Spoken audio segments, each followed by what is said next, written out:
Very good morning student, how are you. आपने last video मेरी देखी थी, तो क्वाड्रेटिक इक्वेशन पढ़ाया था मैंने। आप लोगों को बताया था कि क्वाड्रेटिक इक्वेशन का बेसिक कॉन्सेप्ट कि how you identify the quadratic equation. Quadratic equation क्या बताया था, जिसकी डिग्री 2 होती है वो क्वाड्रेटिक इक्वेशन होती है। वहां पे पावर आपकी 2 होती है, 2 जीरोस होते हैं। तो यहाँ पे आपको पता लगाना है कि वो जो क्वाड्रेटिक इक्वेशन की स्टैंडर्ड फॉर्म है ax² + bx + c = 0, ये बताया था आपको मैंने। ठीक है, तो इस इक्वेशन में क्या है कि क्वाड्रेटिक इक्वेशन का ax² + bx + c = 0। तो यहाँ पर ये जो डिग्री दिख रही है ना, यही क्वाड्रेटिक को आइडेंटिफाई कर रही है। अगर ये a 0 हो गया तो ये फिर क्वाड्रेटिक होगी नहीं, मतलब a 0 नहीं होना चाहिए।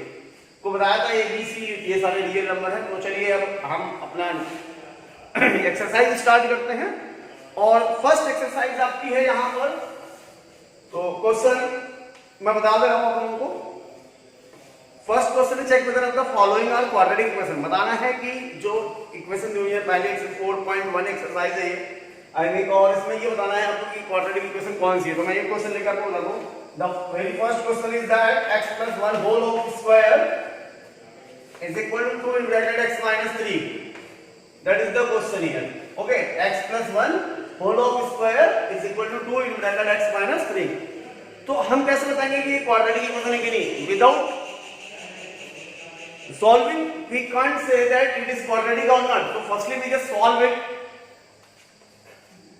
You know that the identity x + 1 means ki a + b whole of square. The identity is a² + b² + 2ab. That's why x² + 1 + 2x is equal to 2x - 2 3 are 6. यहाँ पे ओपन कर दिया, 2x dot cancel here, x² + 1 और ये -6 से इधर आएगा, transfer हो जाएगा तो +6 हो जाएगा इज इक्वल टू 0। तो x² + 7। अब आपको फर्दर देखना भी नहीं है, यहाँ पे आपको दिख रहा है कि x² बचा हुआ है। x² का टर्म है इसकी ये क्वाड्रेटिक है। So this one is a quadratic equation. आपको ये सॉल्व करना है, ठीक है। इसके बाद फिर आपको बताता हूं, आप इसको स्क्रीनशॉट करके नोट कर लीजिएगा पॉज करके, ठीक है। तो फिर नेक्स्ट क्वेश्चन आपको बताते हैं हम, बाकी आप फर्दर करते रहिएगा। मैं सारे तो नहीं करा पाऊंगा, बहुत ज्यादा लंबी वीडियो हो जाएगी, तो इसलिए मैं सारे नहीं कर रहा हूं, कुछ कुछ करके बता रहा हूं। आपको लास्ट क्वेश्चन बता देता हूं। x² + 3x + 1 is equal to x - 2 whole of square. ये भी बताना है कि ये क्वाड्रेटिक है कि नहीं है। तो पहले इसको सॉल्व करना पड़ेगा। यहां पे तो कुछ नहीं करना पड़ेगा, x² + 3x + 1 as it is and a - b whole of square, a² + b² - 2ab। That's why x² + 4 - 2 to the 4x। अब देखिए x² यहाँ पे कैंसिल आउट हो गया, कैंसिल आउट हो जाएगा, मतलब कि ये क्वाड्रेटिक है ही नहीं। तो फर्दर हमें देखना भी नहीं है, सॉल्व भी नहीं करना है, क्योंकि हमें सिर्फ बताना है ये कि क्वाड्रेटिक है कि नहीं है। मैंने आपको बताया था कि स्टैंडर्ड फॉर्म जो आपकी है वो ax² + bx + c = 0 है। अगर ये टर्म a की वैल्यू 0 हो गई तो ये क्वाड्रेटिक नहीं होगा, क्योंकि ये पूरा फिर कंप्लीट 0 हो जाएगा, ठीक है। इस चीज का ध्यान रखना है आपको। जैसे कि यहाँ पे आप देख रहे हैं कि x² गॉट कैंसिल हियर, तो ये पॉसिबल नहीं है। मतलब कि अगर x² का कोएफिशिएंट नहीं होगा तो वो फिर क्वाड्रेटिक नहीं होगी। समझ में आ गई बात आपको? स्क्रीनशॉट लेके नोट कर लीजिएगा आप लोग और अपने नोट्स कंप्लीट करते रहिएगा। मैंने बताया कि अगर आपको कोई भी प्रॉब्लम होती है तो आप बताते रहिए, कमेंट करके बताते रहिए। तो किसी ने कमेंट किया था आई थिंक, तो कोई क्वेश्चन था इसके पहले, तो आई थिंक ऐसा था 2x² + 3 = 0। इसका जीरोस कैसे निकालते हैं? तो ये स्प्लिटिंग मेथड से तो होगा नहीं, ये आप डायरेक्टली करेंगे इसको। 2x² = -3, ठीक है। आपका यही था कि ax² + c = 0 इस फॉर्म में हो तो प्रॉब्लम कोई नहीं है। 2x² + 3 = 0, तो 2x = what? -3। That's why x = what? -3/2। Either x = -3/2, आप ऐसे कर सकते हैं, सिंपल है। तो ये अगर आपको फिर भी कोई चीज, कोई डाउट है तो आप कमेंट करके पूछ लीजिएगा, फिर मैं आपको एक्सप्लेन कर दूंगा, ठीक है। तो आप लोग पूछते रहिए, कमेंट करते रहिए, देखते रहिए वीडियो और नोट्स बनाते रहिए, क्योंकि बहुत इंपॉर्टेंट है आप लोगों के लिए, ठीक है। तो पहला क्वेश्चन कंप्लीट हो गया। सेकंड क्वेश्चन आपको बताता हूं, बाकी जो रिमेनिंग क्वेश्चन है वो आपको सेट रहेगा। सेकंड क्वेश्चन क्या कह रहा है? Second question is saying that represent the following situation in the form of quadratic equation. Means की जो फॉलोइंग सिचुएशन है, आप बुक ओपन कर लीजिए, आप देखते रहिए क्वेश्चन क्या है। सेकंड क्वेश्चन है represent the following situation in the form of quadratic equation. Means की सिचुएशन को रिप्रेजेंट करना है किस फॉर्म में? क्वाड्रेटिक इक्वेशन के फॉर्म में। सॉल्व नहीं करना है, सिर्फ रिप्रेजेंट करना है इसका। तो first question is saying that the area of a rectangular plot is 528 metre square. क्या कहा उसने कि the area of a rectangular plot is 528 metre square. ऐसे में रेक्टेंगुलर प्लॉट है and this area is given here 528 meter square. The area is given here 528 meter square. The length of the plot, कहना जो length है plot की in meter is one more than twice its breadth. ध्यान सुनिएगा क्या है one more than means कि एक ज्यादा किससे twice its breadth, उसकी breadth की twice से एक ज्यादा। तो हमें क्या पता होना चाहिए breadth, क्योंकि ब्रेथ जब पता होगी तभी तो हम उसको ट्वाइस करेंगे और ट्वाइस करने के बाद एक ज्यादा करेंगे। One more than twice its breadth करा है तो I don't know what is breadth here, so let's just suppose here the breadth let's be x. Statement आपका क्या आएगा, लेट ब्रेथ ऑफ रेक्टेंगल या rectangular plot be x metre, ये आपने suppose कर दिया। So its length, अब इसकी लेंथ क्या करता कि one more than twice of its breath. One more मतलब एक ज्यादा किससे, उसकी ब्रेथ के ट्वाइस से। तो ब्रेथ कितनी एक्स, ब्रेथ का ट्वाइस कितना होगा 2x और वन ज्यादा, ये हो गई। सो कितने हो गए 2x plus 1 metre according to the question. Area is given here 528 meter square. So area of rectangle, the rectangular plot is equal to 528 meter square. Okay. So area of rectangle, you know that the formula length multiplied by breadth. That's the 528 meter square. Okay. Length we have find here that 2x plus 1. And breadth we have suppose here x. So 528 meter square. Further simplify कर लेंगे इसको। What we get here 2x square plus x is equal to 528. Then after 2x square plus x minus 528 is equal to 0. ये situation जो थी वो आपकी quadratic के form में रिप्रेजेंट हो गई। ये हो गया प्रोसीजर आपका। आपने क्या करना है, इसको स्क्रीनशॉट ले लीजिए, ठीक है, ले लिया भाई हो और नोट कर लीजिए। अगर समझ में नहीं आता तो आप कमेंट करते रहिए, मैं आपको बताता रहूंगा, ठीक है। कोई भी डाउट आता है, if you have any type of doubt ना देन जस्ट डीएम करिए, मैं आपको बताता रहूंगा कि क्या प्रॉब्लम है, उसी के according.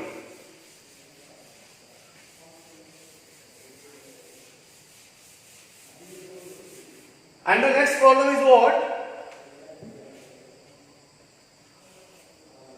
Next one, the product of two consecutive positive integer is 306. Question क्या कह रहा है आप सेकंड वाला सुनिएगा ध्यान से। Second question is saying that the product of two consecutive positive integer, कह रहा प्रोडक्ट किसका, consecutive positive integer का कितना है 306। अब मेरी बात सुनिए। consecutive मींस क्या होता है, लगातार, जैसे 1 2 3 4 5 6 7 8 9 ऐसे सीरियल वाइज, ठीक है। तो कॉन्सिक्यूटिव पॉजिटिव इंटीजर है, मतलब अगर मुझे एक तो सपोज करना पड़ेगा ना, कोई स्टार्ट करना पड़ेगा कि ये है, तो मैं क्या मानूंगा x। लेट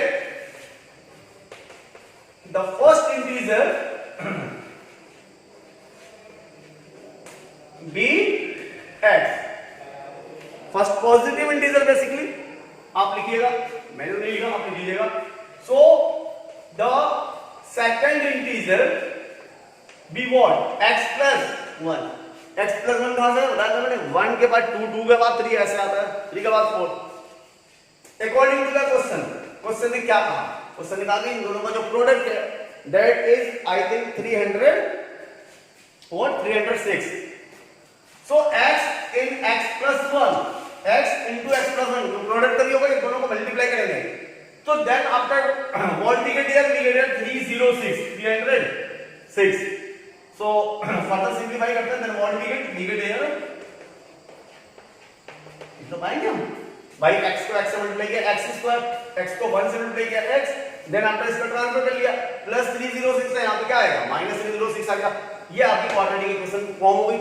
ये चीज होती है कि आपने क्वाड्रेटिक में सिर्फ फॉर्म करना है, उसको फर्दर सिंपलीफाई नहीं करना है, अभी सिर्फ एक्सप्रेस करना है। अभी जब फर्दर सिंपलीफाई करना होगा, वैल्यू निकालनी होगी, फिर मैं आपको बताऊंगा कि कैसे करेंगे। तो ये सेकंड क्वेश्चन है, इसको पॉज करके स्क्रीन शॉट कर लीजिएगा आप लोग, ठीक है। And next, Rohan's mother is 26 year older than him. कह रहा रोहन की जो माँ है वो उससे 26 ईयर बड़ी है।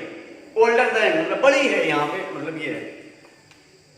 The product of their age in years, कह रहा जो प्रोडक्ट है उनकी एज का 3 year from now. 3 year from now का मतलब क्या, अब से 3 साल बाद। इसका ध्यान रखना है, वर्डों को समझना है। देखो वर्ड प्रॉब्लम जो है ना वही सबसे इंपॉर्टेंट है क्वाड्रेटिक में और लीनियर में, दोनों में वर्ड प्रॉब्लम बहुत इंपॉर्टेंट है। तो आपने क्या करना है, उसकी मीनिंग को समझना है, मैथमेटिकल मीनिंग क्या क्या है उनकी, ठीक है। ज्यादा ग्रामर नहीं लगानी, मैथमेटिकल मीनिंग समझना है स्टेटमेंट को। तो Rohan's mother is 26 year older than him. कहना रोहन की जो माँ है उससे 26 ईयर बड़ी है। तो रोहन कितना है, पहले रोहन पता होगा ना, तब हम रोहन की माँ की एज निकालेंगे कि उससे 26 ईयर बड़ी है। तो रोहन की एज सपोज कर लेंगे x, उसकी मम्मी की एज हो जाएगी कितनी, x प्लस 26 ईयर, क्योंकि वो उससे 26 ईयर बड़ी है। फिर कह रहा and their product, sorry the product of there edges, उनकी एज का जो प्रोडक्ट है कब, 3 ईयर फ्रॉम नाउ, 3 ईयर 3 साल अब के बाद, 3 ईयर फ्रॉम नाउ। तो अगर आप आज जो है 15 साल के हैं, 15 ईयर के हैं, तो 3 ईयर आफ्टर कितने साल के हो गए, 15 प्लस 3 आप बोलोगे सर 18 साल, 18 ईयर। तो रोहन कितने ईयर का है, अभी हमने क्या सपोज किया था कि रोहन कितने ईयर का है, x ईयर का है, तो वो कितने साल का हो जाएगा, x प्लस 3। उसकी माँ कितनी थी, उसकी मम्मी थी x प्लस 26, क्योंकि उससे 26 ईयर ग्रेटर थी, वो बड़ी थी, ग्रेटर नहीं बड़ी थी, ओल्डर। तो फिर वो कितनी हो जाएंगी, x प्लस 29, क्योंकि 26 में 3 ऐड हो जाएगा, ठीक है। चलो मैं फिर भी सॉल्व करके बताता हूं। यहां पे लिखेंगे आप कि let the Rohan's age be x years. Rohan की एज हमने कितने सपोज कर ली, x ईयर। अब रोहन की जो मम्मी है वो उससे कितनी बड़ी है, 26 ईयर ओल्डर है। तो यहां पे लिख देंगे सो रोहन्स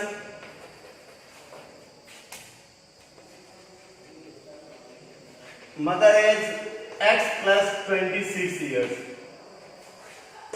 ठीक है। रोहन की मम्मी जो होगी वो कितनी हो गई, x प्लस 26 ईयर। ये पहली कंडीशन थी, मतलब पहली स्टेटमेंट में उसने यही कहा था कि रोहन की माँ जो है वो रोहन से 26 ईयर बड़ी है। तो हमने रोहन की एज को सपोज कर लिया और रोहन की मम्मी की एज को फाइंड आउट कर लिया।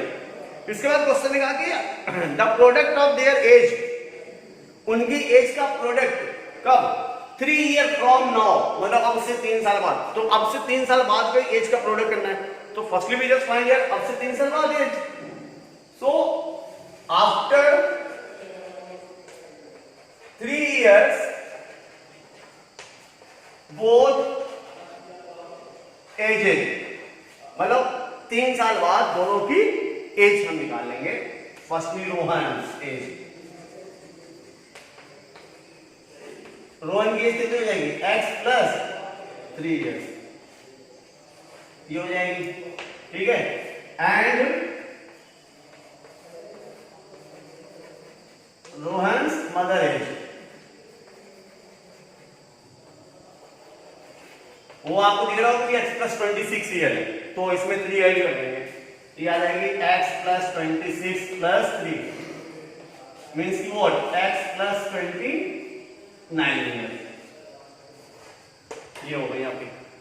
अच्छा यहां पे कह रहा था इस टाइम पर according to the question, means कि किस टाइम पर, इस टाइम पर 3 ईयर आफ्टर जो एज थी, इस टाइम में कह रहा था कि इन दोनों की एज का जो प्रोडक्ट है वो समथिंग क्या है, वो आपका है 360। इस टाइम पे दोनों की एज का जो प्रोडक्ट है दैट इज 360 मींस की x प्लस 3 ये हो गई रोहन की एज और x प्लस 29 ये हो गई रोहन की मम्मी की एज। इन दोनों का प्रोडक्ट जो है वो 360 है। ये आपकी इक्वेशन बन गई। आप इसको फर्दर सॉल्व कर सकते हैं कि x square plus 29x plus 3x 87 360 है ना. Then after x square both will be add, then get what 32x plus 87 minus 360 is equal to 0. यहाँ पे सॉल्व कर लेंगे तो x square plus 32x plus 60 27 minus कर लीजिए इसको 360 से. कितना माइनस करना है 87. 10 से 7 माइनस हुआ 3. यहाँ पे 5 8 7 270. तो यहाँ पे लगा आपका ये आपकी सिचुएशन एक्सप्रेस हो गई किस फॉर्म में क्वाड्रेटिक के फॉर्म में. इसको आप इस तरह सॉल्व कर लीजिए, नोट कर लीजिए. और अगर कोई चीज समझ में नहीं आती है तो फिर आप कमेंट करिए. ठीक है, आई होप कर लिया होगा आप लोगों ने. चलो नेक्स्ट क्वेश्चन डिस्कस करते हैं फिर हम.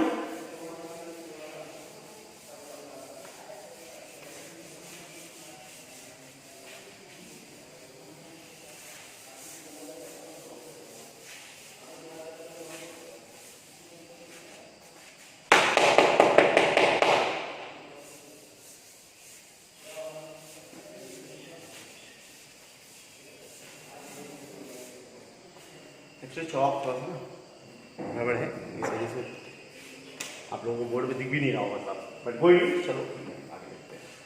फोन भी खराब हो जाता है लग रहा है. Next, a train travel a distance of 480 kilometre. देखो ट्रेन वाले क्वेश्चन बहुत इंपॉर्टेंट है. ट्रेन का, एज का, नंबर का, ये सारे क्वेश्चन है, ये बहुत इंपॉर्टेंट है. बोर्ड में ट्रेन वाले क्वेश्चन ज्यादा आते हैं तो उस पर फोकस करिएगा. अभी तो सिर्फ एक्सप्रेस कर रहे हैं सिचुएशन को. आगे जैसे हम सॉल्व करेंगे, अभी मैं आर एस अग्रवाल और डी शर्मा के भी क्वेश्चन को सॉल्व करा दूंगा, इंपॉर्टेंट क्वेश्चन भी सॉल्व करा दूंगा. ठीक है, तो उस पर ध्यान रखिएगा, फोकस करिएगा, समझिएगा उसको क्या कहना है. क्या कहना है कि अ train travel a distance of 480 kilometre at a uniform speed. Means कि ये ट्रेन ट्रैवल करती है एक यूनिफॉर्म स्पीड से. कितनी डिस्टेंस 480 किलोमीटर. 480 किलोमीटर एक यूनिफॉर्म स्पीड से वो चल रही है. आ रही बात समझ में. फिर क्या कहना कि if the speed had been 8 kilometre per hour less. कह रहे कि अगर इसकी स्पीड को 8 किलोमीटर पर आवर कम कर दिया जाए, स्पीड को क्या कर दिया जाए, कम कर दिया जाए, then it would have taken, तब वो लेती है 3 hour more to cover the same distance. मतलब उसी डिस्टेंस को कवर करने में से 3 घंटे ज्यादा लगते हैं. भाई निश्चित सी बात है, अगर स्पीड कम होगी तो टाइम ज्यादा लगेगा और स्पीड ज्यादा होगी तो टाइम कम लगेगा. ये चीज है. We need to find the speed of train. कहना कि ऐसी इक्वेशन बना दी जिससे हमें क्या फाइंड करना होगा, स्पीड ऑफ ट्रेन फाइंड करना होगा. तो देखिए डिस्टेंस ट्रैवल कितनी करनी होती है 480 किलोमीटर. कहना था कि अगर उसकी स्पीड को हम 8 किलोमीटर पर आवर कम कर दें, भाई पता होनी चाहिए ना स्पीड है कितनी, तब ना कम करेंगे हम. हमें स्पीड पता ही ना हो और हम कम कैसे करेंगे, तो कम करने के लिए स्पीड पता होनी चाहिए. स्पीड पता अभी नहीं पता. तो firstly we can suppose here that let the speed of train be x kilometre per hour. ये मान लिया हमने कि स्पीड जो है वो x किलोमीटर पर आवर है. कहना था कि स्पीड को 8 किलोमीटर पर आवर कम कर दिया जाता है. स्पीड को कम कर दिया जाता है. अगर स्पीड को कम कितना कम किया जाए 8 kilometre per our. So new speed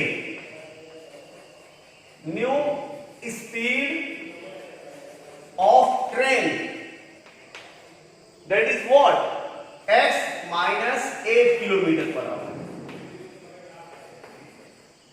okay, ये कम हो गई स्पीड. अब कह रहा था कि जो डिस्टेंस वो कवर कर रही थी 480 किलोमीटर, 480 किलोमीटर जो वो डिस्टेंस कवर कर रहा था इस स्पीड से, और जब इस स्पीड से कवर करेगा तो इन दोनों का जो डिफरेंस है दैट इज व्हाट 3 आवर. 3 घंटे का ना, 3 आवर मोर, 3 घंटे ज्यादा लगते हैं जब ऐसे कवर करते हैं. तो हमें क्या पता होना चाहिए, हमें टाइम पता होना चाहिए, क्योंकि यहाँ पे टाइम की बात कर रहे हैं कि 3 घंटे उसको ज्यादा लगेंगे. तो देखिए आपने फॉर्मूला याद करके रखना है, बहुत जनरल का फॉर्मूला है, बहुत पॉपुलर है, बहुत पहले से. Speed is equal to distance upon time. ये आपने सीखा, speed is equal to distance upon time. अगर मैं यहाँ पे स्पीड इनटू टाइम करूं तो क्या हो जाएगा, डिस्टेंस हो जाएगा. क्या हो जाएगा फिर ये भाई क्रॉस मल्टीप्लाई कर दिया, speed into time equal to what distance, then time equal to what distance upon speed. इस चीज को याद करके रखिएगा, बहुत इंपॉर्टेंट है। याद तो आई होप कि सबको होगा, बट ये ट्रांसफर करके पता होना चाहिए कि टाइम का फॉर्मूला क्या है, डिस्टेंस अपॉन स्पीड। तो ठीक है, फर्स्ट केस में डिस्टेंस को वो सेम कवर करनी है उसे, जो डिस्टेंस गिवन है 400 समथिंग किलोमीटर क्या थी वो मैं बता रहा हूं आपको, डिस्टेंस 480 किलोमीटर, ठीक है। तो 480 किलोमीटर वो इस स्पीड से भी कवर करेगा और इस स्पीड से भी कवर करेगा। भाई मेरे टाइम स्पीड कम या ज्यादा करने से जो डिस्टेंस है वो कम थोड़ी ना हो जाएगी, डिस्टेंस तो उतनी रहेगी। आप जल्दी जाएंगे जल्दी पहुंचेंगे, स्लो जाएंगे तो लेट पहुंचेंगे, ये इतना। तो time in first case distance upon speed, distance क्या 480, स्पीड क्या निकल है x, this one is the first equation, first case की फर्स्ट इक्वेशन। सेकंड केस यहां पे डिस्कस करना है हमें। अभी क्या टाइम आएगा, टाइम को आप यहां पे t1 भी लिख सकते हैं और इसको t2 लिख सकते हैं, ठीक है। फिर वही same formula distance upon speed, formula याद रखिए, डिस्टेंस माने का सेम रहेगी, वो चेंज होगी नहीं, that's 480 upon 480 upon speed. Speed आप आपकी 8 किलोमीटर पर आवर लेस कर दी गई है, तो that's why x minus 8, this one is second equation. तो अब सिंपल सी बात है, जब स्पीड कम हो जाएगी तो टाइम ज्यादा लगेगा, स्पीड कम होगी तो टाइम क्या होगा, ज्यादा लगेगा। तो कौन ज्यादा टाइम लेगा, ये लेगा ज्यादा टाइम, ये तो जल्दी पहुंच जाएगा क्योंकि इसकी स्पीड ज्यादा है। तो अकॉर्डिंग टू द क्वेश्चन बच्चे गलती क्या करते हैं, आप ये देखिएगा, बच्चों को लगता है टाइम इसमें ज्यादा लगेगा, नहीं ये जल्दी पहुंचेगा क्योंकि इसकी स्पीड ज्यादा है और इसकी स्पीड कम है, टाइम इसमें ज्यादा लगेगा। तो जब भी हम सब्ट्रैक्ट करेंगे मींस कि वो जो डिफरेंस 3 आवर का है, कर 3 घंटे ज्यादा उसको रखते हैं, तो 3 घंटे किसको ज्यादा रखते हैं, इसको ज्यादा रखते हैं। तो this minus this is equal to 3 hour means कि what t2 minus t1, t2 minus t1 is equal to 3 our, ये तो टाइम दिया हुआ है। तो t2 is what, t2 is 480 upon x minus 8 minus t1, 480 upon x is equal to 3। अब आप इसको मर्जी है आपकी, आप किस तरीके से सॉल्व करते हैं, चाहे आप 480 को कॉमन करके कर लीजिए सॉल्व, आइदर एलसीएम ले लीजिए, बहुत ही पॉपुलर तरीका है, आप एलसीएम लेके करते हैं, और कुछ लोग कॉमन कर लेते हैं कि 480 को कॉमन कर लेते हैं फिर ट्रांसफर कर देते हैं, तो उस तरीके से कर सकते हैं, आपके ऊपर आपकी मेंटल एबिलिटी कितनी है उसके according. x minus cancel out हो गया, ये हो गया 480, क्योंकि ये कैंसिल हुआ है, ये बचा हुआ है, तो ये भी जाएगा यहाँ पर x माइनस में x got cancel, what we get here, we get 480 and x minus 8 is equal to 3।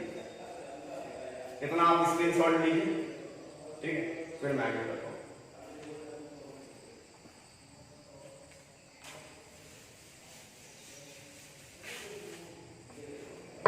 तो ये है आपका, यहां पे कर रहा हूं 480 x माइनस, फिर ये आएगा 480x माइनस माइनस प्लस हो जाएगा, इसको मल्टीप्लाई कराइए, 8 0 0, 8 8 64, 8 4 32 और 638 अपॉन होल अपॉन क्या है, इसको मल्टीप्लाई करिए, x square minus 8x is equal to 3। अब आप इसको ध्यान से देखिए, अगर आपको कोई प्रॉब्लम लगी है तो मैं बताऊं कि आप बता दीजिए, मैं आपको बता दूंगा, ठीक है। कैंसिल आउट हो गया, what we get here that 3840 is equal to cross multiply कर रहा हूं मैं, 3x square minus 3x by 24x, either you can write this like that, 3x square minus 24x minus 3840 is equal to 0। चाहे तो आप 3 common कर लीजिए, मर्जी आपकी, आप कॉमन भी कर सकते हैं या आपके ही आंसर भी हो सकता है, कोई प्रॉब्लम नहीं है, आप चाहे तो कॉमन कर सकते हैं क्योंकि ये कैंसिल आउट हो जाएगा, 4 प्लस 8 12 3 15, 3 से कैंसिल आउट हो जाएगा, तो इसको आप कैंसिल कर दीजिए, कोई प्रॉब्लम नहीं है, आप कॉमन लेके कैंसिल आउट कर दीजिए या फिर यही छोड़ दीजिए, कोई प्रॉब्लम नहीं है, यहां पे कर सकते हैं। तो स्क्रीनशॉट ले लीजिए आप इसको और नोट्स बनाते रहिए, आप नोट्स बनाते रहेंगे तो फायदा रहेगा। ठीक है, चलो रफ कर लेते हैं, नेक्स्ट क्वेश्चन पर डिस्कस करते हैं।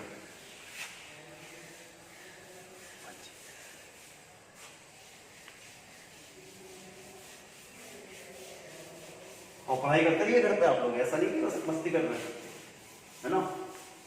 क्योंकि काफी दिन हो गए स्कूल नहीं आए, तो पढ़ाई करते रहेंगे तो फिर बना रहेगा एकदम आपका कैलकुलेशन वगैरह सब बोल जाएंगे, फॉर्मूला वगैरह सारी चीजें।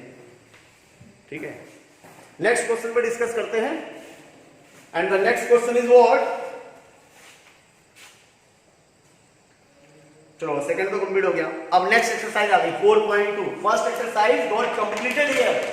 जो क्वेश्चन मैंने छोड़े, मैंने इसलिए सेकंड पार्ट जो वर्ड प्रॉब्लम था उसका सारे क्वेश्चन सॉल्व करा दिया आपको कि आपको कोई प्रॉब्लम ना हो। ठीक है, तो एक्सरसाइज 4.2 है एंड क्वेश्चन नंबर फर्स्ट क्या कह रहा है आप देखिए, find the roots of the following quadratic equation by the factorisation method. कह रहे रूट फाइंड करिए। तो रूट का मतलब क्या है, आपको अल्फा और बीटा बनाना है। कौन से मेथड से फैक्टराइजेशन, मैंने आपको मेथड बताया था, 3 मेथड बताए थे उस दिन मैंने आपको। By the factorisation basic concept पिछली वीडियो में फिर से देख सकते हैं कि पहला बताया था आपको मैंने बाय फैक्टराइजेशन मेथड, जो आप क्लास 8 से पढ़ रहे हैं, 8th में पढ़ा, 9th में पढ़ा और अब 10th में भी पढ़ रहे हो। और सेकंड था क्वाड्रेटिक फार्मूला, और थर्ड था बाय कंप्यूटिंग स्क्वायर मेथड, जिसको मैंने डिस्क्राइब किया था through the computing square method. Quadratic formula को डिराइव किया था मैंने, आप लोगों ने देखा होगा। तो first question is, the very first question is x square minus 3x minus 10 is equal to 0। ये है आपकी, इसको आपको सॉल्व करना है, x square minus 3x minus 10। ठीक है, अब देखिए प्रोसीजर बताया था मैंने आपको कि स्प्लिट करना है, क्योंकि आपको फैक्टराइजेशन करना है तो इस मिडिल टर्म को स्प्लिट करना है। मिडिल टर्म क्या है, माइनस 3x है। अभी आपके यहाँ पे कोएफिशिएंट क्या 1 है, इसको आप मल्टीप्लाई कर लीजिए। क्लास 8 में बहुत पढ़ा है आपने, 1 into minus 10 is equal to what, minus 10। ठीक है, अब आपने लाना क्या है, यहाँ पे माइनस 3 लाना है, इसको ब्रेक करके, मतलब माइनस 3 को ब्रेक करना 2 पार्ट में, जिससे कितना आना चाहिए, 10 आना चाहिए, माइनस 10 आना चाहिए, है ना। अब देखिए ये जो 2 पार्ट में ब्रेक करेंगे वो ऐड होगा या सब्ट्रैक्ट होगा, ये कौन बताएगा, ये बताएगा ये सिंबल। ये मैंने बताया था आपको लास्ट वीडियो, फिर से आप एक बार देख लीजिए। ये सिंबल आपको बताएगा कि आपने यहाँ पे जो 2 पार्ट में ब्रेक होगा वो दोनों पार्ट में ऐड होगा या सब्ट्रैक्ट होगा, ये बताता है ये सिंबल है। तो यहाँ पे नेगेटिव साइन है, मतलब कि सब्ट्रैक्ट होगा। सब्ट्रैक्ट होने की कंडीशन क्या बताई थी मैंने, माइनस प्लस या प्लस और माइनस दोनों। ठीक है, तो हम कौन सा यूज करेंगे, यहाँ पे ये बताएगा हम कौन सा यूज करेंगे, ये वाला या फिर ये वाला। तो यहाँ पे क्या है, देखिए निगेटिव साइन है, मतलब जो बड़ा वाला नंबर है उस पे कौन सा साइन लगेगा, निगेटिव। तो चलो देखो ब्रेक करते हैं, x square minus 5x plus 2x। ठीक है, देखो क्योंकि माइनस आना है, minus 5x plus 2x minus 10। Check कर लीजिए आप, 5 से 2 आएगा, माइनस का 3 आएगा, माइनस का 3 आएगा, 5 का 10 माइनस का 10 आएगा। ठीक है, तो 3 टर्म से आपका 4 टर्म में कन्वर्ट हो गई आपने। कॉमन क्या हो गया, x माइनस 5 प्लस 2 कॉमन आगे क्या बचेगा यहाँ पे, x माइनस 5। मैंने क्या बताया था कि जब भी आप फैक्टराइजेशन लीजिए हमेशा इक्वल आएगा ना, बहुत सिंपल सी चीज है, सबको पता होगा आई थिंक। तो कॉमन थ्रू क्या हो गया, x minus 5, the remaining is what, x plus 2। यहाँ पे x बचेगा, यहाँ पे प्लस, फिर 2 आएगा इज इक्वल टू 0। तो ये फैक्टर हो गए, इसका फैक्टर है ये, फैक्टर से जीरो निकालते हैं। x minus 5 is equal to 0, then multiply x is equal to 5, and x plus 2 is equal to 0, then x is equal to what, minus 2. So alpha is 5 and beta is minus 2. Alpha की value कितनी है, 5 है, और beta कितना है, -2। इसी को ध्यान में रखिएगा, फैक्टराइजेशन सीखना ही पड़ेगा आपको, क्योंकि वर्ड प्रॉब्लम में भी अगर आपने इक्वेशन बना भी ली तो ये आपको सॉल्व करना पड़ेगा। तो ये आपको, अगर कुछ भी नहीं लिखा है तो आप कंप्यूटिंग स्क्वायर मेथड से नहीं करके या फैक्टराइजेशन से नहीं भी करके तो आप क्वाड्रेटिक फार्मूला से कर लीजिए। क्वाड्रेटिक फार्मूला से आसान होता है, बस वहां पे आपको स्क्वायर रूट पता होना चाहिए। स्क्वायर रूट नहीं भी पता है तो आप उसको फैक्टराइज करके निकाल सकते हैं। ठीक है, तो नोट कर लीजिए इसको। ठीक है, चलो फिर नेक्स्ट प्रॉब्लम डिस्कस करते हैं।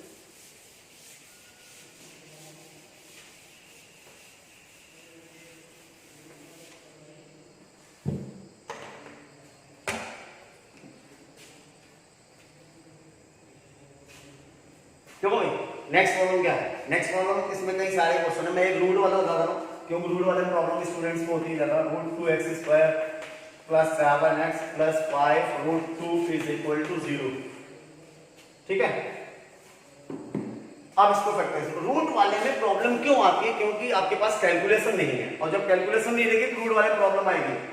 ठीक है, तो बहुत ज्यादा घबराने की जरूरत नहीं है, प्रैक्टिस करेंगे। आपके पास बुक हो आरडी धर्माल से नहीं है तो पीडीएफ डाउनलोड कर लीजिए, उससे देखिए और पढ़िए।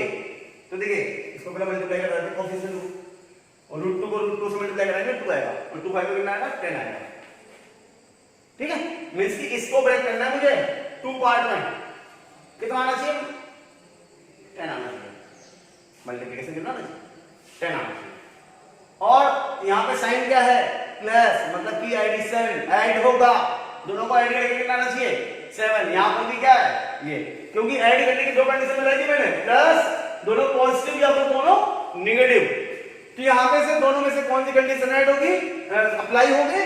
ये वाली प्लस है तो ये वाली कंडीशन अप्लाई होगी। अगर यहाँ पे माइनस होता तो ये वाली कंडीशन अप्लाई होती। इस चीज का ध्यान रखिएगा, कभी गलती नहीं होगी, फिर गलत कभी हो ही नहीं सकता अगर इतनी चीजों का आपने ध्यान रखिए तो। ठीक है, नहीं समझ में आया तो लास्ट वाली वीडियो पर से देख लीजिए, बहुत अच्छे समझ में आएगा आपको। तो चलिए ब्रेक करते हैं। Root 2x square plus 2x plus 5x plus 5 root 2 is equal to 0। इन दोनों में और फिर इन दोनों में कॉमन आउट करना पड़ेगा। कॉमन आउट यहाँ पे क्या है? रूट 2x, क्या बचेगा? x plus root 2। तो लोग सोचेंगे सर ये कैसे, बहुत सारे लोगों को समझ में नहीं आया होगा कि भाई रूट 2 कॉमन कैसे है। भाई ये जो 2 लिखा हुआ है ना, इस 2 को हम लोग क्या लिख सकते हैं? रूट 2 इंटू रूट 2 लिख सकते हैं, लिख सकते हैं नहीं? 2 को हम लोग क्या लिख सकते हैं? रूट 2 इंटू रूट 2 लिख सकते हैं। तो यहाँ पे रूट 2 मुझे दिख रहा है, यहाँ ये रूट 2 इंटू रूट 2 लिखा हुआ है, तो मैंने क्या कर लिया? रूट 2 कॉमन कर लिया। रूट 2 कॉमन कर लिया, रूट 2x कॉमन कर लिया, तो what we get here? We get here that x and here what we get? Only root 2। And similarly here, यहां पे हमें क्या मिलेगा? 5 कॉमन आउट हो गया, x plus root 2 remaining is equal to 0। अब आप फिर देख लो ये दोनों सेम आया कि नहीं आया?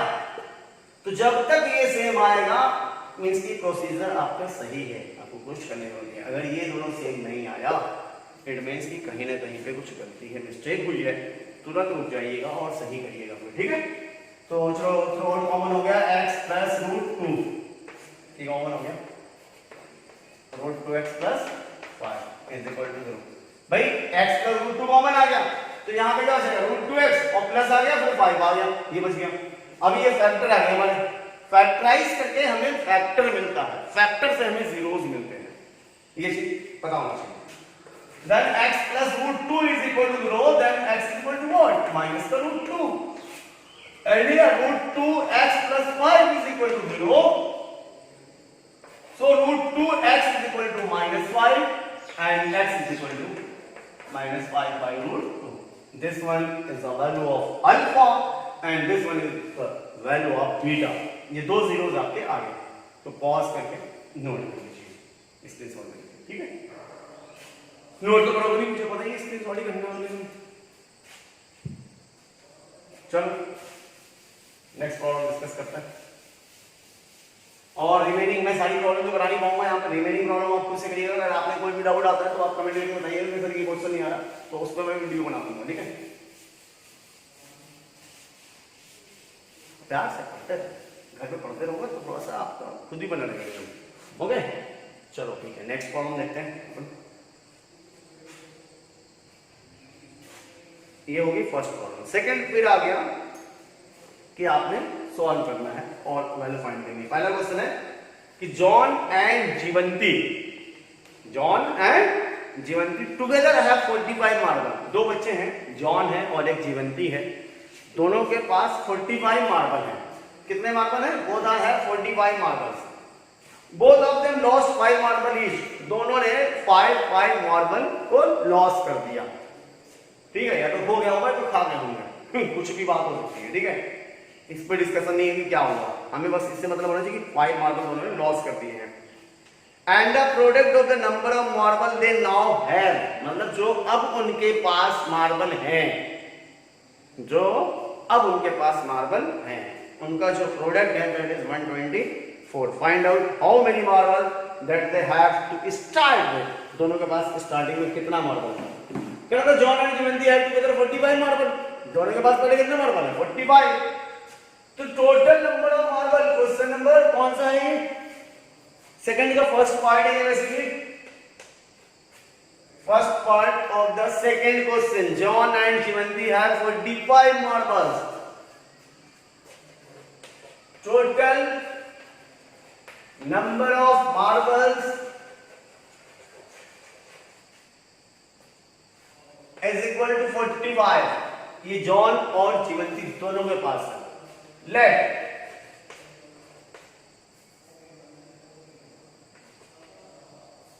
Number of marbles of John means कि जॉन के पास जो मार्बल्स हैं वो कितने हैं. ये हमने सपोज कर लिया बी एक्स. जॉन के पास एक्स है. तो जो जीवंती है, जीवंती के पास कितने मार्बल होंगे भाई. दोनों के पास ऐड करके है ना इतने. जैसे मैं कहूँ कि आपके पास दो भाई हो और दोनों के पास 10 रुपए हैं मिक्स करके, तो और एक के पास 3 रुपीज है मान लिया मैंने, एक के पास 3, तो दूसरे के पास कितना है 7, क्योंकि दोनों के पास 10 है. तो 10 से 3 माइनस कर दिया आपने, तो टोटल जितना था उसमें से माइनस कर दिया. टोटल कितने थे 45 थे. और भाई जॉन के पास कितने हैं एक्स है. एक्स से माइनस 45 एक्स माइनस. तो ये आ गई जीवंती के मार्बल. ये जीवंती के मार्बल हो गए. अब यहाँ पे केस आ गया. पहला केस क्या आया. फर्स्ट केस ये आ रहा है. यहाँ पे कह ये रहा है कि भाई दोनों ने 5 मार्बल को लॉस कर दिया, खो दिया. ये खा गए होंगे क्या फर्क पड़ता है. ठीक है, दोनों ने खो दिया. तो चलो ठीक है. Remaining marbles of John. कितने मार्बल थे उसके पास x थे. 5 लॉस कर दिए तो कितने हो जाएंगे उसके पास x minus 5. And remaining marble of Jivanti. Jivanti के पास कितने हैं देखो 45 माइनस x. इसमें तो 5 माइनस हो जाएगा, तो 45 माइनस x माइनस 5. तो 45 को 5 माइनस हो जाएगा, कितना आ जाएगा भाई 40 माइनस x आ जाएगा. 5 उसमें लॉस कर दिए हैं. अब अकॉर्डिंग टू द क्वेश्चन के अकॉर्डिंग ये है कि दोनों के पास जो मार्बल बचे हुए हैं उनकी जो नंबर है, उनका जो प्रोडक्ट है that is 124.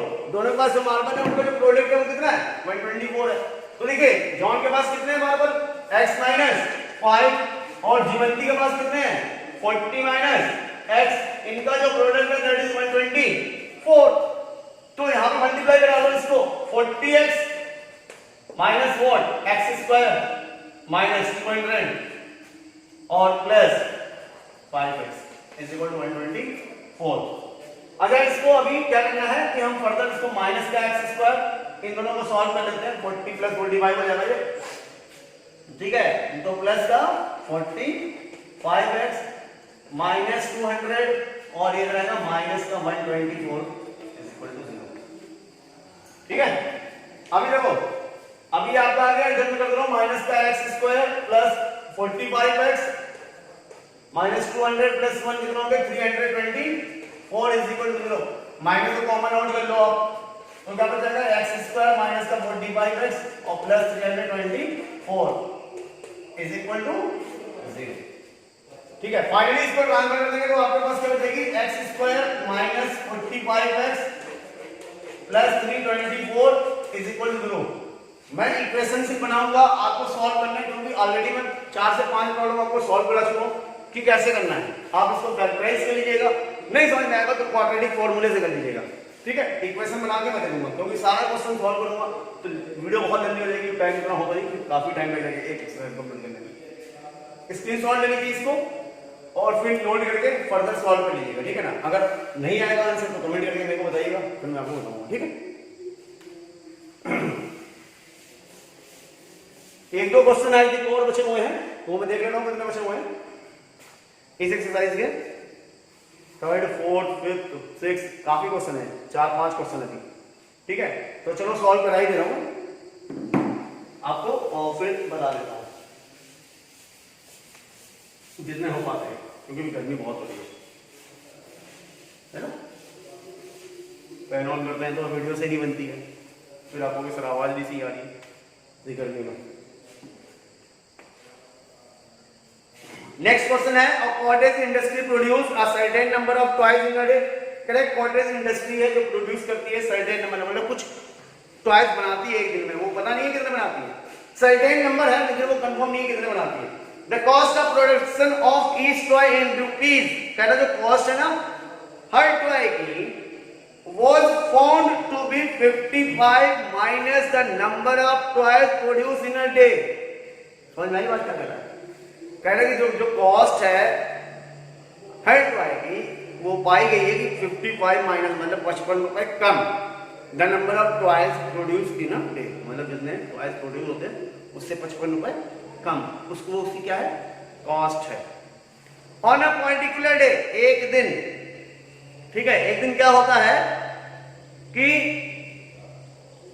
Total cost of production was ₹750, total जो कॉस्ट है वो 750 है। Find the number of toys product on that.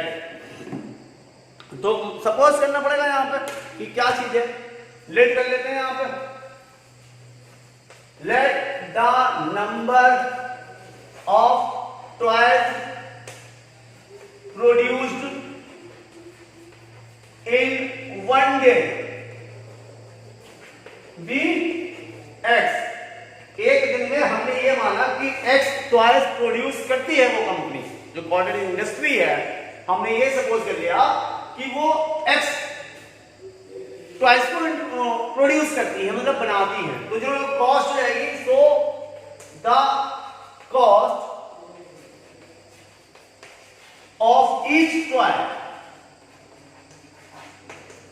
जो कॉस्ट है वो जो प्रोडक्शन है उससे कितना माइनस था 55, तो प्रोडक्शन कितनी है एक्स है, उससे कितना कम 55, ये एक की कॉस्ट हो गई। अगर इन दोनों को मल्टीप्लाई करते हैं तो टोटल कॉस्ट हो जाएगी, तो अकॉर्डिंग टू द क्वेश्चन, क्योंकि ये टोटल जितना बना हुआ है और ये एक की कॉस्ट है, तो कॉस्ट से मल्टीप्लाई करें भाई, एक पेंसिल 2 रुपए की, तो 7 पेंसिल की कॉस्ट क्या है 14 पे मल्टीप्लाई करो, इसके सेम मल्टीप्लाई यहां पर होगा कि x integrated x minus 55 is equal to 750, that's why x square minus 55x minus 750 is equal to 0।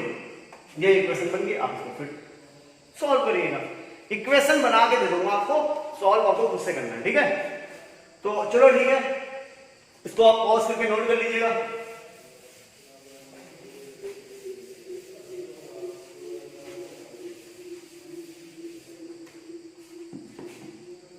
Next question देखते हैं। नेक्स्ट क्वेश्चन है, find two number whose sum is 27 and product 182।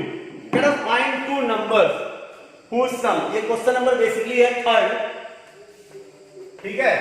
क्या दो number है जिनका सम कितना है 27 है, तो लिख सकते हैं हम the sum of two number, the sum of two numbers is equal to 27। अगर दो नंबर का सम 27 है, ठीक है, तो यहां पे दो नंबर हैं, फर्स्ट नंबर कुछ होगा, सेकंड नंबर कुछ होगा। जैसे मैं कहूं कि कोई दो नंबर है जिनका सम 8 है और उसमें से एक 3 है, तो दूसरा कितना है, तो आप कहोगे सर 5 है। कैसे पता करें, जो सम था उससे माइनस कर दिया। तो यहां पर भी सेम चीज करनी। अच्छा, यहां पे आप x और y करके भी कर सकते थे, लेकिन वो 2 वेरिएबल हो जाएगा, और 2 वेरिएबल लीनियर इक्वेशन बड़ा आप तो उस तरीके से भी सॉल्व कर सकते हैं, गलत नहीं है, वो भी सही है और इस तरीके से भी सही है। लेकिन यहां पर क्वाड्रेटिक पढ़ रहे हैं तो हम इसलिए एक सिंगल वेरिएबल करेंगे, 2 वेरिएबल्स करने की कोई जरूरत नहीं है। तो let the first number be x and second number that is 27 minus x। अब मैं अच्छा पैरेलल आपको बता रहा हूं कि सेकंड वाला कैसे करेंगे। जैसे आप मैं करेंगे दो नंबर को पहला आप अगर 2 वेरिएबल्स करना चाहते हैं तो फर्स्ट नंबर आपका क्या हो जाएगा x हो जाएगा और सेकंड नंबर आपका क्या हो जाएगा y हो जाएगा। तो दोनों का क्या सम कितना है 27 है, तो ये हो गया आपके जानते कौन सा मेथड, ये फिर क्वाड्रेटिक वाला लीनियर इक्वेशन वाला हो जाएगा, पेयर ऑफ लीनियर इक्वेशन। तो उस तरीके से भी कर सकते हैं आप और इस तरीके से भी कर सकते हैं, बट आप क्वाड्रेटिक पढ़ें तो इस तरीके से ज्यादा बेटर है। तो क्या होगा their product and the product of two numbers, इनका जो प्रोडक्ट है that is given here I think 108 या कुछ भी ऐसे दिया था 182, प्रोडक्ट दिया 182, ठीक है, प्रोडक्ट क्या दिया 182. So the first number we have suppose here that x and the second number is 27 minus x is equal to 182. Further इसको सिंपलीफाई कर लीजिए तो ये हो जाएगा 27x minus का x square is equal to 182. आज इसको ट्रांसफर कर लीजिए तो x square हो जाएगा, ये इधर ट्रांसफर कर लो, इसको ट्रांसफर करेंगे minus 27x और ये प्लस 182. इक्वेशन मैंने बना दी है, आप सॉल्व कर लीजिएगा खुद से, बता दिया मैंने. आप अगर इधर करना चाहते थे तो x y is equal to कितना करना, दोनों का प्रोडक्ट कितना दिया था, दोनों का प्रोडक्ट दिया था भाई 182, तो 182 हो गया. अब चाहे तो यहां से x की वैल्यू निकालिए या यहां से x की वैल्यू निकाल लीजिए, सॉल्व कर लीजिएगा. तो ये भी तरीका है और ये भी तरीका है, बट आपको उससे नहीं करना है, इससे करना है, ठीक है. तो नेक्स्ट क्वेश्चन जो है, चलिए अच्छा गर्मी ज्यादा है तो नेक्स्ट क्वेश्चन हम फिर आगे बताएंगे. ओके, तब तक के लिए पूरा नोट कंप्लीट कर लीजिए. Okay, so have a good day.